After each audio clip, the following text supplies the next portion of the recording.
Assalamualaikum warahmatullahi wabarakatuh. Apa kabar Anda dan sekalian? Semoga dalam keadaan sehat walafiat.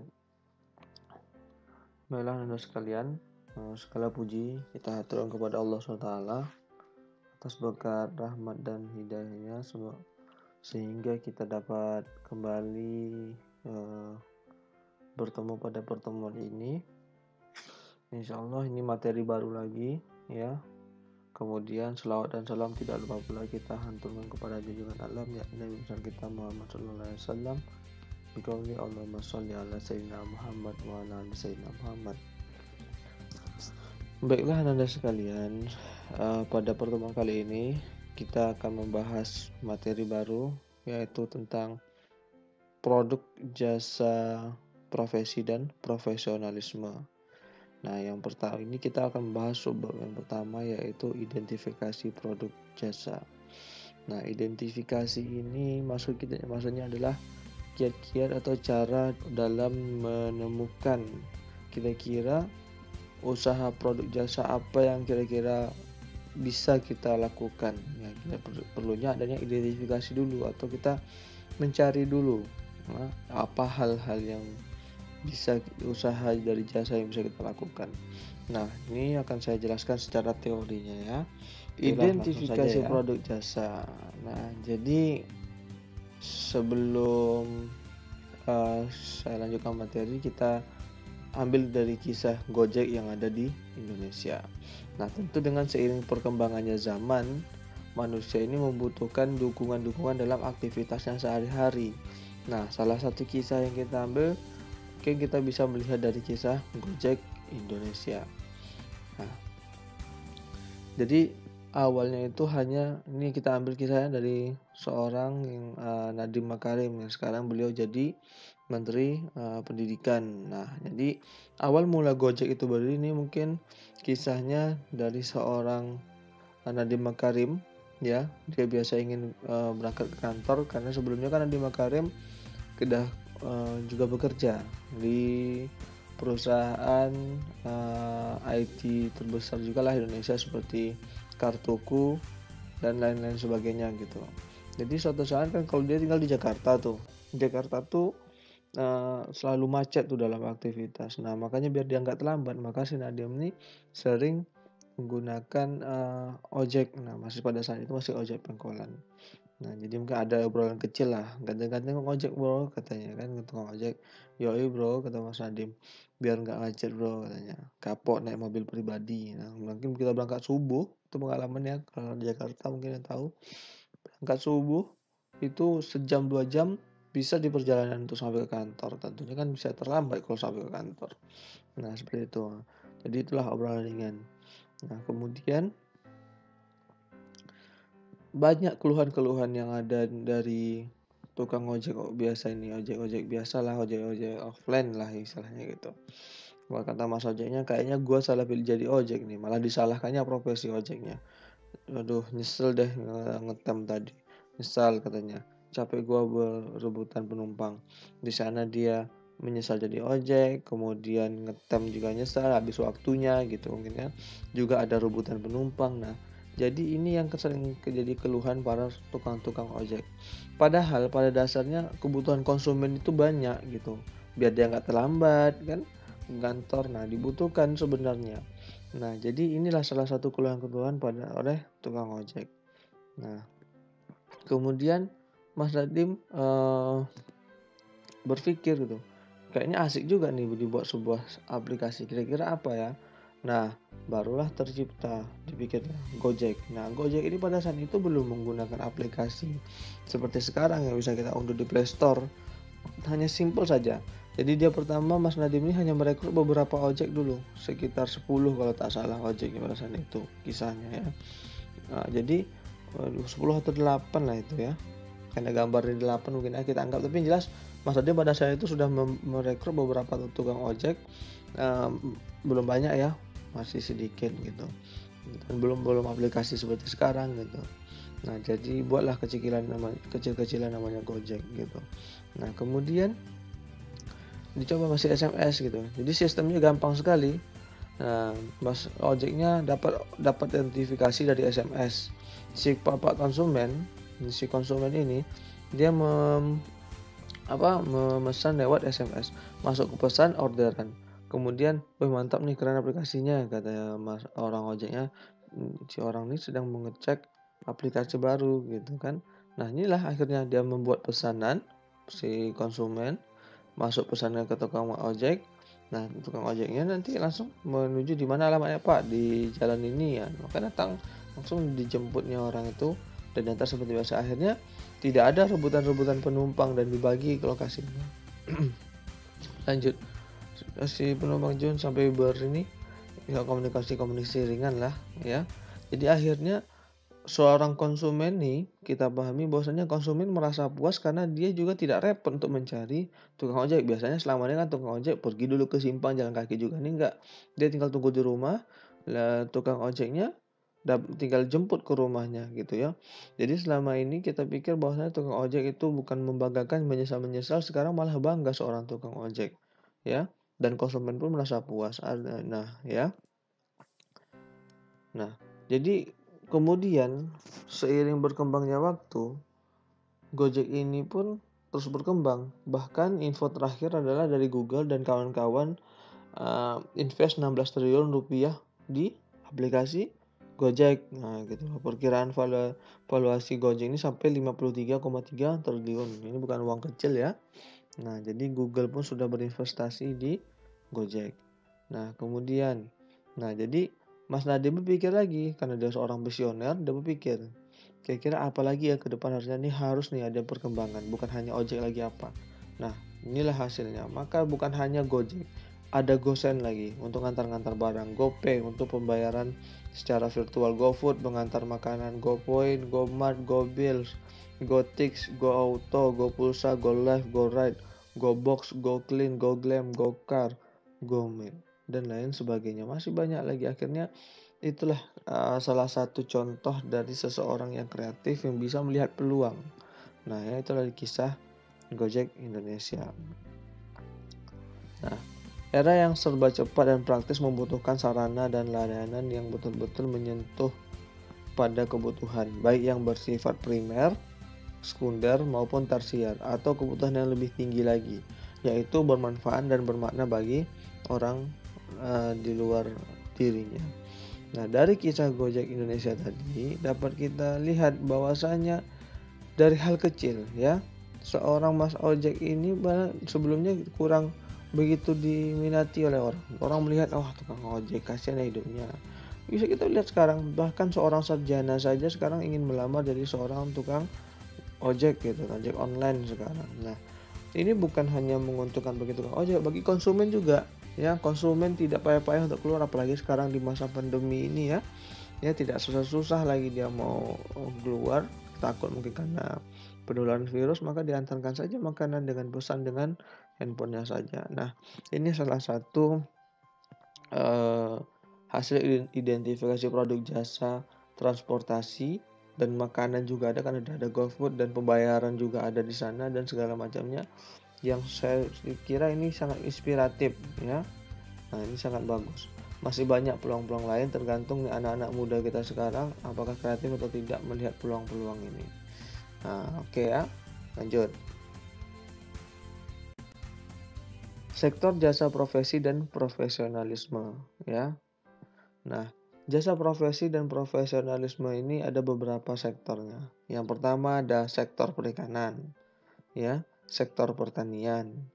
Sektor perikanan seperti budidaya ikan gitu ya, sektor pertanian seperti dia itu membudidaya, bertani sawah, buah-buahan dan lain sebagainya ya. Sektor transportasi, nah, contoh seperti Gojek tadi gitu lah ya.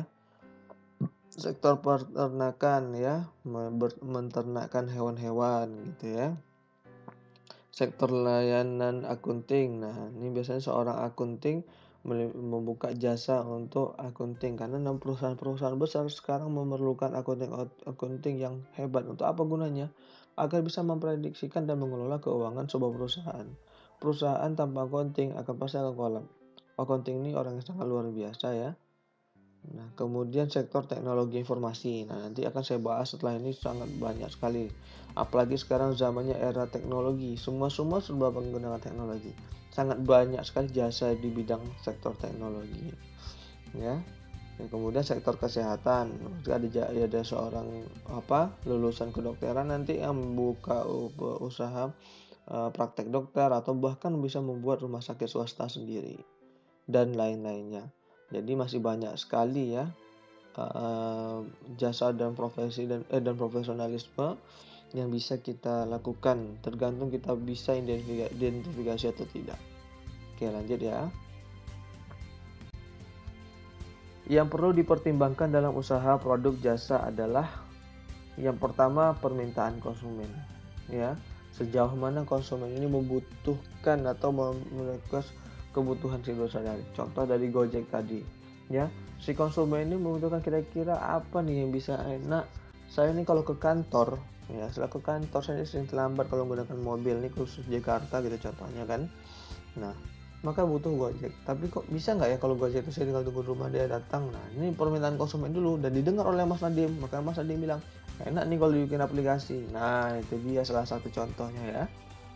Kemudian selera konsumen. Nah, selera konsumen ini ya seperti tadi, konsumen itu mau yang selama ini kalau ngambil Gojek harus ke simpang dulu nih enggak. Dia maunya di rumah aja bisa nggak ya Gojek itu datang kita tinggal nunggu kemudian berangkat sampai di tujuan. Nah, itu ya selera konsumen. Yang ketiga, keinginan konsumen.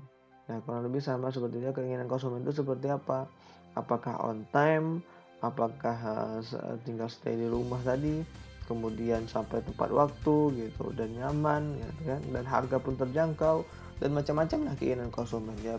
Itu yang perlu kita pertimbangkan dalam membuat sebuah usaha jasa ya.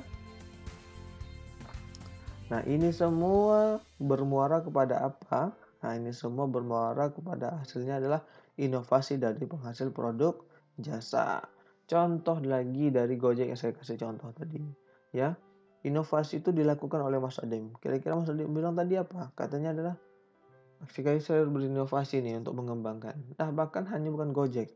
Bahkan karena permintaan konsumen itu banyak tentang makanan biar stay di rumah saja, akhirnya adalah namanya Gojek. Ada Gosen, bisa ngantar-ngantar barang, tak perlu lagi kita keluar, tinggal pesan di aplikasi, barang kita dikirim walaupun dalam kota pun bisa dikirim. Nah, inovasi dari penghasil produk ini perlu sekali, ya. Inovasi-inovasi kekinian karena perkembangan waktu itu terus berjalan, tentu akan berkembang terus, maka kita harus bisa menyesuaikan. Nah, kemudian inovasi ini tergantung kepada keahlian penafsiran atas informasi, pemasaran produk, selera, dan pelayanan konsumen. Nah, inovasi-inovasi ini dasarnya adalah tergantung pada keahlian. Sejauh mana kita ahli dalam menginovasikan produk jasa kita. Tentunya juga pada penafsiran. Penafsiran apa? Atas permintaan konsumen tadi. Selera konsumen tadi dan keinginan konsumen tadi. Sejauh mana kita bisa menafsirkan dan tepat penafsiran kita gitu ya. Pemasaran produk, jadi produk sudah ada, bagus-bagus kita untuk memasarkan, meyakinkan konsumen bahwasanya produk kita ini sangat tepat jika konsumen menggunakan, dan pelayanan konsumen dan selera juga ya. Nah, itu dia. Oke, kita lanjut ya. Produk jasa memiliki ciri tidak berwujud, tidak dapat dipisahkan dari sumbernya, mudah berubah-ubah tergantung pada kapan, di mana, dan siapa penyedia jasanya, dan daya tahan yang tergantung permintaan. Nah, itu ya sedikit tambahnya. Contoh jasa profesi lainnya apa? Nih contohnya ya. Nah, ini masih baru lah, karena saya juga tiba-tiba dalam membuat materi ini tiba-tiba saya juga berpikir kan saya pernah merasakan layanan ini. Jadi ini sedikit cerita ya, waktu anak saya masih di bawah 1 tahun, waktu itu saya masih di Pekanbaru lagi jalan-jalan. Jadi kami ada sebuah urusan pagi-pagi sama istri saya, jadi nggak sempat buat bubur makanan, mungkin makanan untuk anak saya. Jadi kalau namanya anak bayi itu dia belum bisa makan nasi yang keras, dia harus makan bubur. Jadi ini harus berangkat pagi-pagi tapi belum sempat masak gitu. Nah, baru terpikir pas lewat kebetulan udah lihat menjual sarapan bayi. Nah, ini salah satu inovasi contoh jasa yang baru. Jadi tanpa sadar ini sangat dibutuhkan. Ya ini ada real jasa makanan bayi. Jadi betul-betul dia ada jadwal-jadwalnya, Senin, Selasa, Rabu, Kamis sampai Jumat ada jadwal-jadwal sarapan yang berkualitas bagi bayi. Nah, inilah salah satu contoh yang orang jarang tahu, tiba-tiba sudah menjadi salah seorang bisa membuat usaha ini, bahkan sudah ada franchise-nya malah. Nah ya, ini salah satu contohnya sarapan bayi ini sangat membantu sekali pada saat itu, dan ini bagi orang tua yang membutuhkan pagi-pagi misalnya kerja tak sempat masak, ini sangat dibutuhkan sekali nih yang seperti ini ya. Jadi bukan hanya bubur ayam saja ya, juga bubur bayi juga ada sekarang. Nah, contoh lainnya masih banyak lagi ya. Jasa fotografer. Jadi yang orang-orang yang kalian yang punya hobi fotografi, kameramen, drafter, desainer pakaian ya, setter, penyiar televisi atau radio, seorang tukang sablon, kartunis, membuat kartun, animator animasi, seorang pembuat animasi, dan masih banyak profesi-profesi lainnya dan profesionalisme yang masih bisa digali di seputar kehidupan yang dapat dikreasi menjadi bentuk usaha jasa profesi itu ya. Masih banyak contoh-contoh lainnya ya, tinggal kita sejauh mana kita kreatif dalam melihat peluang-peluang itu. Oke, lanjut ya. Kunci keberhasilan dari usaha jasa: terus melakukan inovasi dan belajar untuk menyempurnakan kompetensi dalam menjalankan usaha yang sedang ditekuni, dan menjadi pilihan untuk benar-benar bertindak secara profesionalisme dengan memperhatikan rambu-rambu yang harus dikuasai untuk mendukung profesi tersebut. Nah, ini kuncinya ya. Jadi kuncinya itu adalah uh, melakukan inovasi terus dan mau belajar. Jangan pernah merasa puas, jangan pernah merasa hebat. Karena namanya perkembangan zaman itu akan berubah terus. Kalau kita merasa puas ya kita begini aja, padahal 2-3 tahun lagi udah lain-lain lagi tentunya. Inovasi itu sangat penting sekali. Dan tentunya setelah kita punya usaha itu, sikap profesionalisme ini perlu digalakkan. Nah, untuk apa? Untuk agar kita konsumen juga nyaman, kita juga bisa nyaman dalam menjalankan usaha. Ya, profesionalisme ini sangat perlu dimiliki oleh seorang wira usahawan. Oke, lanjut ya. Itu kuncinya. Tolong diingat ya, apabila kalian ada berniat untuk menjadi seorang wira usaha di bidang jasa. Jasa profesi bidang teknologi informasi. Nah, ini mudah-mudahan juga ini sebagai motivasi bagi kalian juga, karena jujur aja udah angkatan kedua ditamatkan di sekolah ini, karena kemudian background saya juga di bidang IT. Saya belum ada melihat siswa-siswa yang berkeinginan besar untuk di bidang IT. Padahal asal kalian tahu, di bidang IT itu sangat banyak sekali peluang. Sangat banyak sekali peluang. Mau kalian bekerja dengan orang, mau ataupun kalian tidak bekerja dengan orang. Sangat banyak sekali. Ya. Ini mungkin menjadi motivasi juga bagi kalian ya, maka saya tambahkan. Contohnya apa? Nah, pertama, multimedia dan audio visual. Multimedia dan audio visual ini nih yang contohnya di pembuatan film-film. Nah, itu ya. Jadi mereka bisa membuat transisi-transisi, kemudian memasukkan suara-suara yang bagus. Nah, seperti itu ya. Yang kedua, komputer teknik support. Nah, semua perusahaan, bahkan di sekolah kita sendiri membutuhkan IT support. Nah, itu kalau di sekolah kita, saya lah kan. Nah, di perusahaan manapun membutuhkan IT support. Ya, pasti membutuhkan IT support untuk mendukung perkembangan perusahaan secara di bidang IT, baik itu jaringan maupun aplikasi. Nah, ya, lanjut. Seorang programmer. Nah, ini yang saya katakan tadi. Seorang programmer, kalaupunlah kalian tidak bekerja dengan orang, kalian bisa membuat aplikasi sendiri. Ya, itu kalau bukan baru tuh ada namanya software house. Software house itu adalah seperti rumah, jadi rumah ataupun tempat di sana seseorang untuk membangun usaha untuk membuat sebuah aplikasi. Jadi tergantung nih, perusahaan tinggal datang ke dia berbentuk CV tuh. Jadi permintaan soal perusahaan ini apa butuhnya? Oh Pak, saya butuh untuk aplikasi untuk kasir. Wah gitu. Nah, nanti seorang programmer akan membuat aplikasinya gitu di situ. Dan ini bukan kecil uangnya. Aplikasi yang paling cuma sekedar menampilkan saja di internet itu harganya 2-3 juta. 2-3 juta hanya seperti web yang kalian lihat. Apalagi aplikasi yang bisa sistematis dan juga bisa menghitung-hitung malah otomatis. Nah, ini bahkan bisa sampai 50 sampai 100-an juta rupiah. Ya. Ini mungkin asal kalian tahu ya, mungkin ini di Siak tuh ada nama aplikasi yang menyerupai seperti Gojek itu namanya Intijek. Asal kalian tahu untuk aplikasinya saja, kalau tak salah saya dapat infonya itu aplikasinya saja itu seharga 40 juta. Baru aplikasinya saja, belum yang lain-lainnya gitu ya.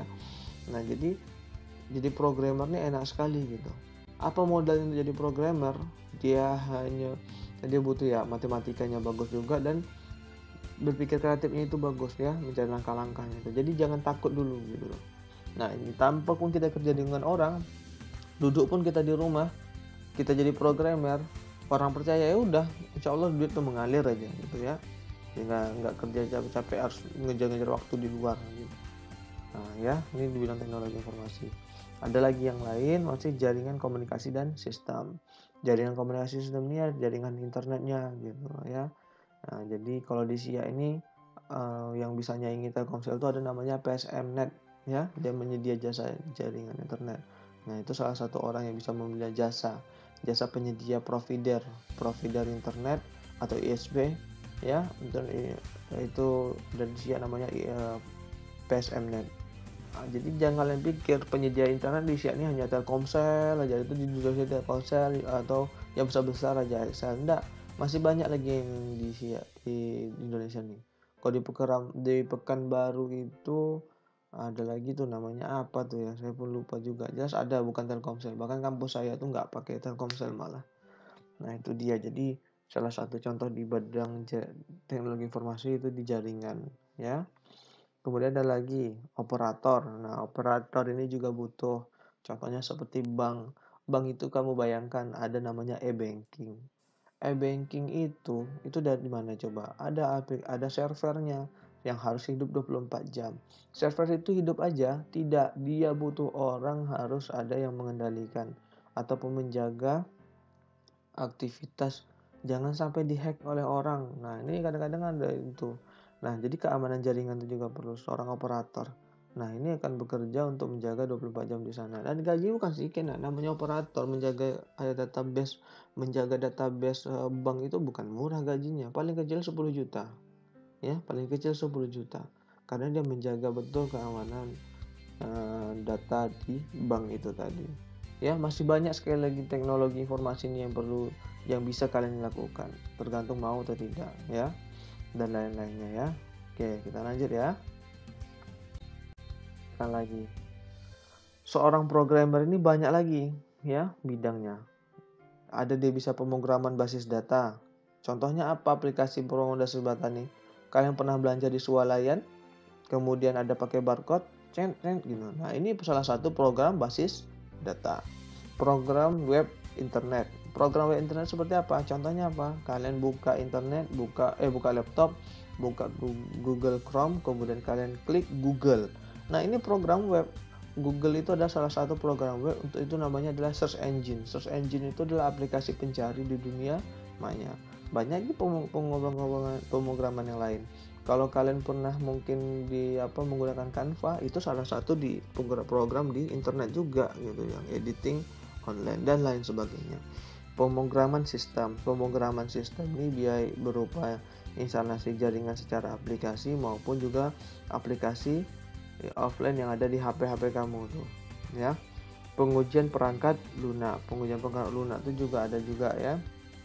Jadi kalau saya detailkan susah lah ya. Jelas pengujian perangkat lunak ini sama sepertinya membuat aplikasi itu ada seorang pengujinya lain lagi tuh. Misal aplikasi udah dibuat, seorang pengujinya juga perlu dan dibayar juga gitu ya untuk analisanya. Pemrograman umum, programmer umum ya. Program aplikasi seperti di Play Store itu orang buat aplikasi Play Store. Manajemen pemrogramannya ada sub-subnya lagi, banyak lagi. Jadi sangat banyak lagi di bidang teknologi informasi. Nah ya, gak susah jadi orang programmer ataupun IT itu gak susah, mudah sekali, tinggal mau atau tidak. Contoh lagi di bidang multimedia dan audiovisual, membuat gambar dan model 3D, contohnya seperti Upin Ipin tuh ataupun Sopo Jarwo, animasi 2 dimensi.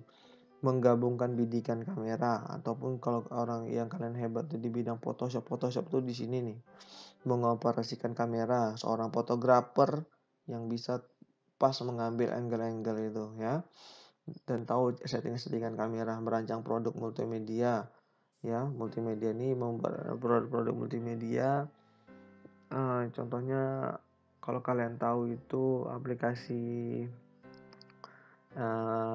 Movie Maker, nah gitu dia ya, bisa menggabungkan beberapa beberapa potongan-potongan video menjadi satu, menjadi sebuah tampilan yang bagus gitu.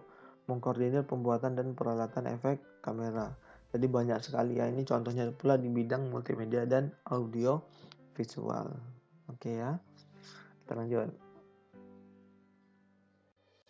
Jasa berbasis pelanggan adalah jasa yang dibuat atas dasar sasaran layanan pasar dan variabel yang berpengaruh signifikan atas penggunaan jasa oleh pelanggan. Ya, ini sedikit tambahan ya, usaha jasa berbasis pelanggan.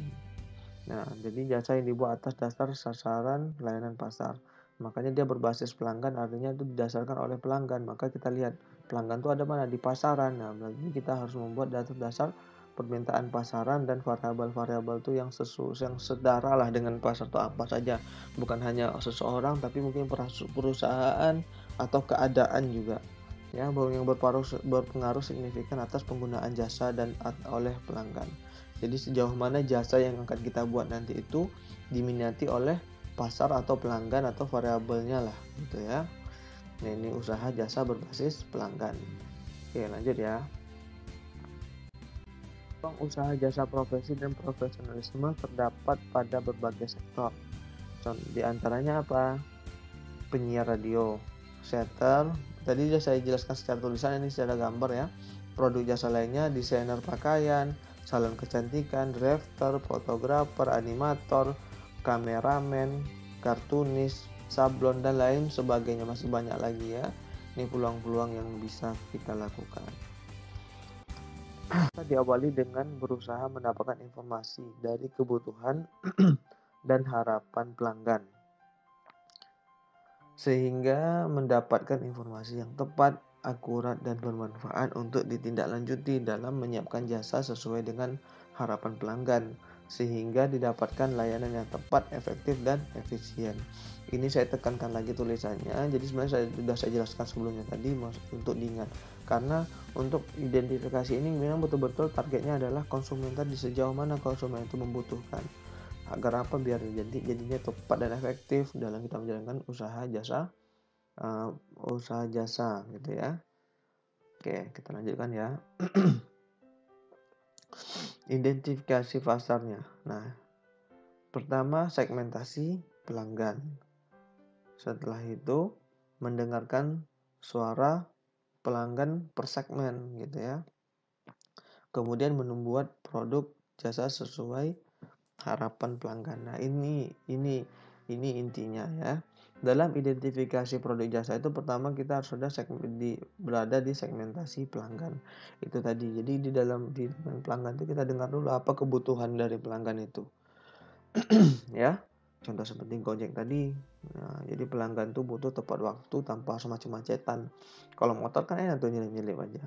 Setelah itu kita dengarkan pula suara pelanggan per segmen.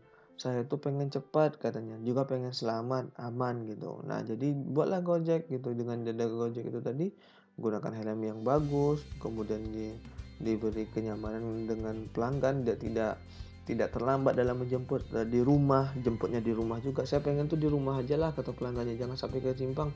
Oke, nah dibuatlah aplikasi pakai GPS, di mana rumahnya diikuti sama aplikasi Gojek tadi. Nah, bisa jemput di rumah dan tempat waktu sampai di tempat kerjanya, bahkan di depan pintunya langsung. Nah, setelah ini dua dilakukan, maka barulah kita membuat produk jasa sesuai harapan dari pelanggan itu tadi. Ini tahapan-tahapan dalam identifikasi produk jasa.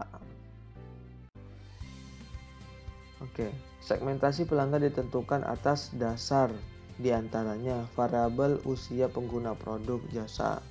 Jenjang usia ini jelas ya, pengguna ini adalah anak bayi kah atau orang dewasa. Nah, contoh sebelum Gojek ini ada lagi tuh jasa-jasa antar anak-anak ke sekolah. Nah, itu ya. Itu biasanya dia menggunakan mobil atau motor gitu ya. Itu ada tuh dulu tuh. Jenjang pendidikan, dinas pekerjaan, frekuensi penggunaan produk jasa. Frekuensi ini maksudnya seberapa besar ini akan digunakan terus gitu. Area atau daerah tempat tinggal, jenis komunitas. Area atau daerah tempat tinggal ini perlu juga. Contoh ke aplikasi Gojek itu tadi, dia jangan pula buat area yang tidak tercover internet, nanti GPS-nya malah tak jalan gitu. Jadi makanya Gojek ini belum semua daerah, jadi masih daerah perkotaan saja yang terjangkau gitu ya, jenis komunitas dan lain sebagainya lah gitu ya. Pertimbangan yang perlu diperhatikan dalam melakukan segmentasi pasar produk jasa, diantaranya peluang pasar yang ada, perkembangan perekonomian, teknologi dalam era global, sistem segmentasi yang dilakukan pesaing, profitabilitas setiap pelanggan atau komoditas, kekinian, faktor demografi, dan perubahan perilaku pelanggan. Jadi ini inovasi-inovasi itu ada di sini juga. Banyak pertimbangan-pertimbangan. Nah, pertimbangan inilah yang membuat kita berinovasi untuk usaha jasa kita. Gitu ya. Baik, mungkin itu dulu ya materi pada pertemuan kali ini, semoga bisa dipahami. Jadi intinya adalah usaha jasa ini sangat banyak sekali. Kamu bisa masak, kamu bisa buat usaha jasa catering. Kamu suka buat kue-kue, kamu bisa buat jasa kan biasa acara-acara tuh butuh kue-kue itu. Nah, jadi kamu bisa juga seperti itu. Kamu suka desain grafis, buatlah kamu jasa untuk sablon ataupun jasa pengedit membuat logo atau jasa untuk mengedit banner. Kamu bisa fotografer, kamu buat jasa tuh untuk mendokumentasikan kegiatan orang. Kamu bisa di bidang IT, programmer, bisa, tidak menutup kemungkinan. Nah, anak SMA, SMK di luar sana itu udah luar biasa masalah IT, ya. Kamu bisa apapun, coba berpikir dan berinovasi kira-kira apa ya seorang kita bisa lakukan ya, yang bisa untuk jasa usaha bagi kita tuh. Kita masih muda, anak muda itu pikirannya masih fresh, masih segar, masih semangat. Jadi harus terus berinovasi, harus kreatif dalam membuka sebuah peluang-peluang gitu.